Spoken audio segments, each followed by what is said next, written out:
जिस तरह तुम वीडियोस देखते हो बेटा, सब्सक्राइब क्यों नहीं करते? इस बार जरूर करना, बहुत पुण्य मिले। Hello class 11th students. तो दोस्तों कैसे हैं आप लोग? दोस्तों मैंने इस समय एक सीरीज़ स्टार्ट की है जो कि मैं अल्टरनेट डेज पे लेकर आता हूं, जिसमें आप लोगों को पता होगा कि मैं पहले हिस्ट्री के इंपॉर्टेंट क्वेश्चन लेकर आ रहा था उसके चैप्टर्स के, और आज से मैं इंग्लिश के इंपॉर्टेंट चैप्टर्स के इंपॉर्टेंट क्वेश्चन लेकर आया करूँगा। ठीक है, तो आज जो हमारे सामने क्वेश्चन जो है वो हम लेकर आए हैं द पोर्ट्रेट ऑफ लेडी से, जो कि आपका हॉर्नबिल का फर्स्ट चैप्टर है और आप लोगों को पता है ये इंपॉर्टेंट भी है। ठीक है, तो इसमें से किस तरह के क्वेश्चन आ सकते हैं हम उन क्वेश्चंस पे क्या करेंगे, डिस्कशन करेंगे।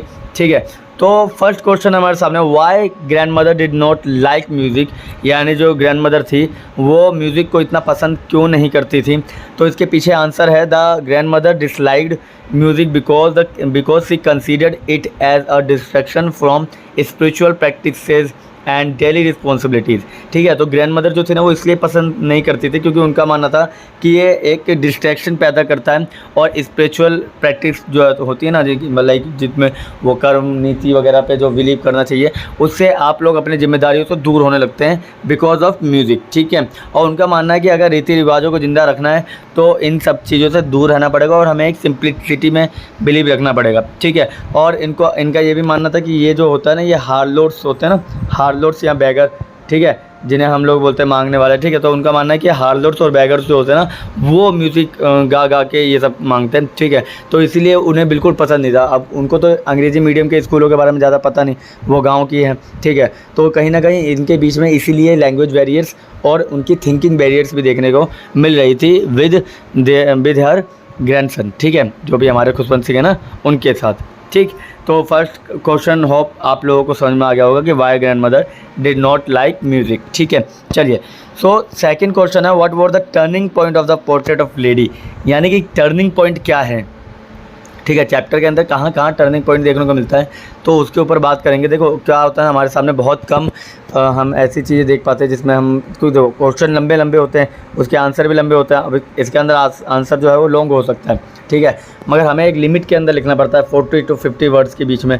तो मैं वही लेकर आया हूँ आपको 40 to 50 वर्ड्स के बीच में, जिसमें आपको कुछ इंसिडेंट बता देता हूँ। इनमें से कोई भी इंसिडेंट आप लिखेंगे ना तो आपका आंसर गलत नहीं होगा। जैसे की turning points in the portrait of lady include the protagonist move to the city. ठीक है, हम सबको पता है जो हमारे प्रोटैगनिस्ट बोले तो हमारा जो खुशवंत सिंह है, जो मेन लीड कैरेक्टर है, वो क्या कर रहे हैं, वो मूव करते हैं सिटी की तरफ, तब टर्निंग पॉइंट आता है। इसके अलावा इमोशनल डिस्टेंस हो जाता है उनके बीच में। ठीक है, उनके बीच में जो डिस्टेंस पैदा हो जाता है शहर में जाके। ठीक है, दादी माँ और वो सन के बीच में। ठीक है, तो और तीसरा है grandmother's illness and eventually death. ठीक है, और जब वो बीमार होती है और उसके बाद उनकी डेथ होती है, तो ये तीसरा क्या है, turning point of the chapter. ठीक है, and the grandson reflection on her legacy emphasizing themes of change and loss. ठीक है, और जहाँ पे भी ग्रैंडसन जो है उनके खुशवंत सिंह जहाँ उनकी इंपॉर्टेंस बताते हैं वहाँ टर्निंग पॉइंट देखने को मिलता है। तो इन सारे टर्निंग पॉइंट में से अगर आप कोई सा भी एक लिख लेते हैं ना और उसको डिफाइन कर देते हैं तो आपका आंसर गलत नहीं होगा। ठीक है, चलिए, तो थर्ड क्वेश्चन देखते हैं क्या है हमारे सामने। थर्ड क्वेश्चन है हमारे सामने, character sketch of grand mother in the portrait of lady. ठीक है, और इन द पोर्ट्रेट ऑफ लेडी के अंदर ग्रैंड मदर का आपको क्या बताना है, कैरेक्टर स्केच बनाना है। ठीक है, चलिए, तो इन the portrait of lady the grand mother is a loving traditional figure embodying wisdom and resilience. She leads a simple life devoted to prayer and family. Her nurturing nature contrasts with modern influences, highlighting her deep-rooted value and the emotional bond she shares with her grandson. ठीक है, हम सब जानते हैं कि वो एक पुरानी रीति रिवाजों वाली महिला थी और तो और वो समझदार भी थी। उनको पता था कि किस तरीके से लीड कर सकते हैं हम एक सिंपल लाइफ को लीड करती थी और प्रेयर वगैरह करती थी, भगवान में बहुत ज़्यादा विश्वास रखती थी, फैमिली को सही तरीके से पालन पोषण करना आता था। ठीक है, और यहाँ तक कि मॉडर्न इन्फ्लुएंस के साथ वो ज़्यादा इंक्लूड नहीं थी। और हाईलाइट करती है वो कि हमारी जो रूट होती है, हमारी जो जड़ें होती है ना, उन्हें हमें कभी नहीं भूलना चाहिए। इन सब पे वो फोकस करती हैं। ठीक है, और हमारा इमोशनल बॉन्ड भी उनके साथ बहुत अच्छा होता है। ठीक है, समझ में आ गया। चलो, अगला क्वेश्चन है fourth question, why sparrow mourn on the death of old lady. ठीक है, यानी कि जो स्पैरो है, ठीक है, स्पैरो जो थी, वो चिड़िया जो थी, लास्ट में जब डेथ हो जाती है दादी माँ की, तब वो शांत क्यों बैठती हैं या फिर वो उनको मौन क्यों दिखाती है मौन होकर, तो उसके बारे में आपको बताना। तो देखिए, the sparrows mourn the grandmother's death in the portrait of lady because she had consistently fed and care for them. ठीक है, यानी कि उन्होंने कंसिस्टेंटली जो होता है ना उस चीज़ें कि उन्होंने क्या किया, उनके लिए हमेशा केयर दिखाया।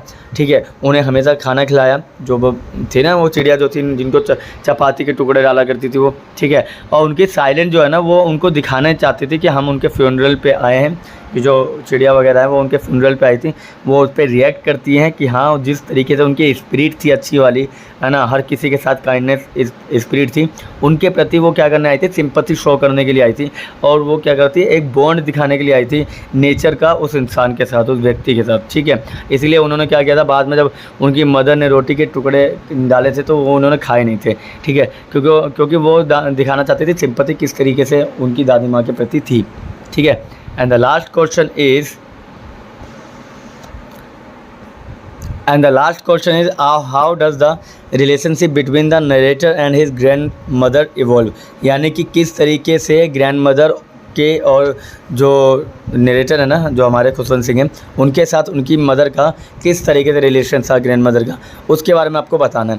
तो देखिए, आंसर हमारे सामने, the narrator shares deep bond with his grandmother characterize by affection and respect, यानी कि वो दिखा रहे हैं कि ग्रैंड मदर से उनका इतना डीप बॉन्ड था ना कि वो उनके साथ बहुत ज़्यादा लगाव और उनकी रिस्पेक्ट बहुत किया करते थे। और जैसे जैसे वो बड़े होते हैं, एज ही ग्रोज ओल्डर, और वैसे वैसे क्या करते हैं, वो मूव करते रहते हैं बड़ी एजुकेशन के लिए, हायर एजुकेशन के लिए अलग अलग जगह पे, तो वहाँ पे इनके रिलेशनशिप भी शिफ्ट होते चलते हैं। ठीक है, वो रिवील करते हैं कि उन्होंने बहुत कुछ खोया है और अपनी सिंप्लिसिटी सबसे पहले खोई है, और उनके बीच का जो कंपेनियनशिप था, यानी एक अच्छा बॉन्ड था ना, उनको भी कहीं ना कहीं उन्होंने अपनी ग्रैंड मदर के साथ खो दिया। क्योंकि हम सब जानते हैं कि शहर में उनकी दूरी बढ़ने लगती है, और जब वो एब्रोड जाते हैं तब तक वो अपनी दादी माँ को बिल्कुल खो चुके होते हैं। ठीक है, और वापस आने का भी कोई फ़ायदा नहीं होता, क्योंकि उसके बाद ही उनकी डेथ हो जाती है। तो कहीं ना कहीं दादी माँ के साथ जो उनकी बढ़ती दूरी है ना, वो उनके जो रिलेशनशिप है उसके अंदर एक प्रॉब्लम देखने को मिलती है। बाकी रिलेशनशिप उनका बहुत अच्छा था, गांव वाला तो बहुत बेहतर था, जिसमें उनको बहुत अच्छा बॉन्ड था उनके बीच में। ठीक है, तो ये आपके कुछ टॉप 5 क्वेश्चन थे जिनके आने के चांसेस ज़्यादा है। 90% पेपर इनमें से, इन 5 क्वेश्चन में से आ सकता है, बाकी 10% वो कुछ भी दे दें, मगर ज़्यादातर क्या होता है कि इन्हीं क्वेश्चन में से वो घुमा के इन्हीं क्वेश्चन को दे दिया जाएगा। इससे ज़्यादा आप उम्मीद मत कीजिएगा कि टफ़ होने वाला है। पेपर टफ़ होता नहीं है, बस प्रैक्टिस आपकी नहीं होती है, इसलिए आपको पेपर टफ़ लगता है। ठीक है, बाकी मैं यहाँ पर रोज़ आप लोगों के लिए आपसे कल से रोज़ नई वीडियो लेकर आएगा, वो भी आपके टॉप 5 क्वेश्चन को लेकर, ताकि आप लोगों को किसी भी तरह की कोई भी दिक्कत ना हो। ठीक है, चलिए, तो बस आज के लिए इतना ही, मिलते हैं कल किसी और वीडियो में, तब तक के लिए थैंक यू और धन्यवाद।